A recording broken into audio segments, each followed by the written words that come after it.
Good evening. Welcome to another late night episode of Horrific History. Tonight's episode, we're going back in time into early 1920s, witnessing the Tulsa race riot. This episode contains brutal images, language not safe for work. Viewers' discretion advised. During this time, the black community was a lot more successful compared to their white counterparts. With increasing racial tension and jealousy against the black community achievements, the white community often sought conflict against them by any means necessary. On this fateful day, Roland left to go and shine shoes at the Drexel building. It was an easy job. He had to deal with many people, some who appreciated his work, and some who just plain out disrespected him. But society has changed quite a bit over the years, and thankfully, we don't live in that way anymore. Alright, Roland, come get your breakfast before you leave. Yes, Ma. I made your favorite, some eggs and fried potatoes.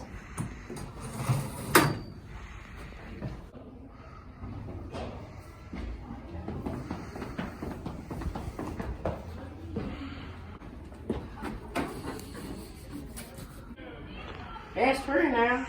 You're gonna be late for work. I already made you a plate. Thank you. Love you, Ma. See you later. Now, Roland, just remember to come straight home after work, okay? Because I'm not gonna be here, so I'll leave the key under the mat, alright? Okay, Ma. I'll see you in a couple hours. Whoa. I know you ain't leaving without giving me a goodbye kiss. Now come here and give your mama a kiss. Come on. I love you. Love you. Alright, bye, Mama. Love you. See you later.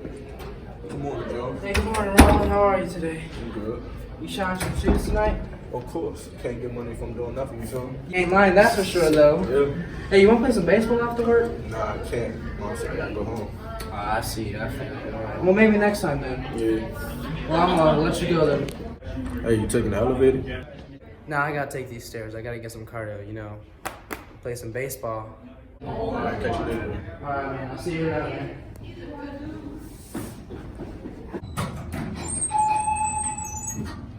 Floor one, please. Oh, I'm sorry. Hey, stop. Stop. Is there anything you can tell us? I saw a black guy running away from the scene. This page has some torn pillows too, obviously it was away. Well, can you tell us who it was? Yeah, he was a black man. He was late teens, about 5'10"-ish, wearing black short and jeans. Alright, that's all we need. Thank you for your help. Do you know how many black people live in this town? Like, I mean, really, do you know how many? Like, a lot. I mean, I don't know the exact number, but there's a lot. I mean, how are you gonna find one person who's dressed up wearing, like, really nice clothing, some jeans, nice shoes? I mean, like, nice clothing.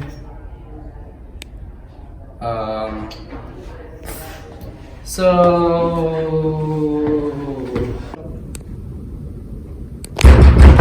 is Tulsa Police Force. We have a warrant for Dick Rollins' arrest. This is your last warning.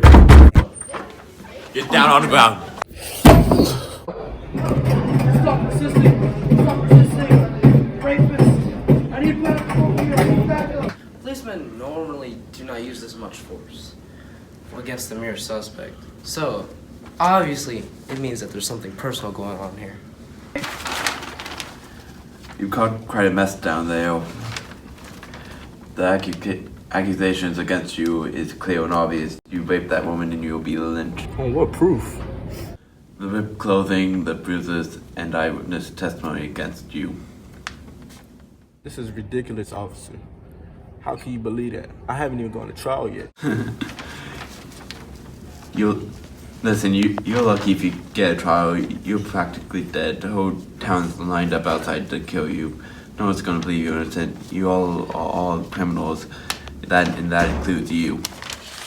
Kill them!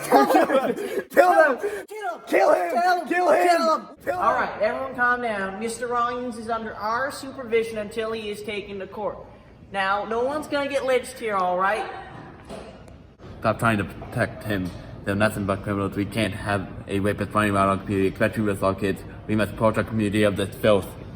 Form a barricade. Things are about to get heated up. If you're not with us, you're against us. Don't do something stupid now. Kill him! Kill him! Oh, kill him! Kill him!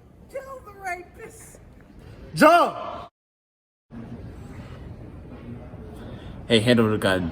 Y'all think you're so high and mighty, don't you? Well, you ain't. You're nothing but trash.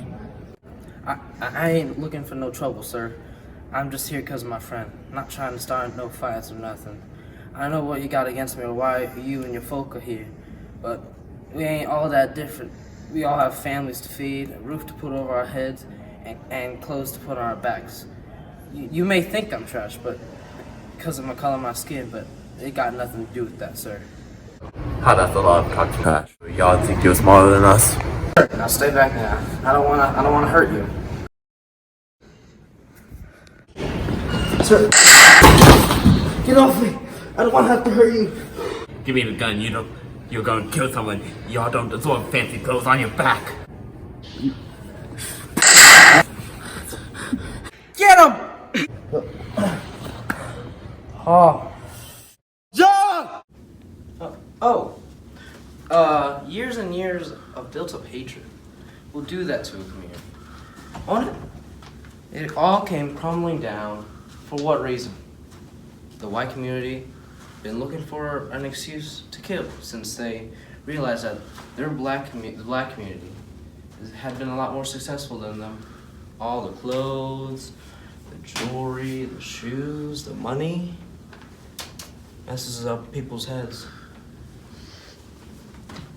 Alright. To the Court of Tulsa. I am writing this letter to inform whomever it may concern that I no longer wish to persecute Dick Rowland under allegations of sexual assault. The incident in question was no more than a misunderstanding. He is innocent of anything accused of him, and nothing but a simple mishap occurred on the day aforementioned. I am writing this on my own volition, and I wish to drop all charges against Mr. Rowland as soon as it can be done. I feel as if this case has caused more trouble than it was meant to. I'm deeply sorry for the distress it may have caused to Mr. Rowland or his family. Release him as soon as possible. Thank you for considering.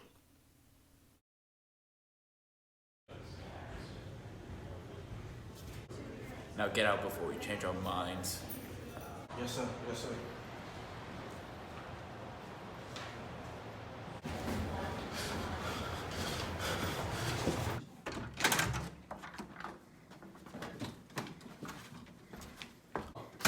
Hello?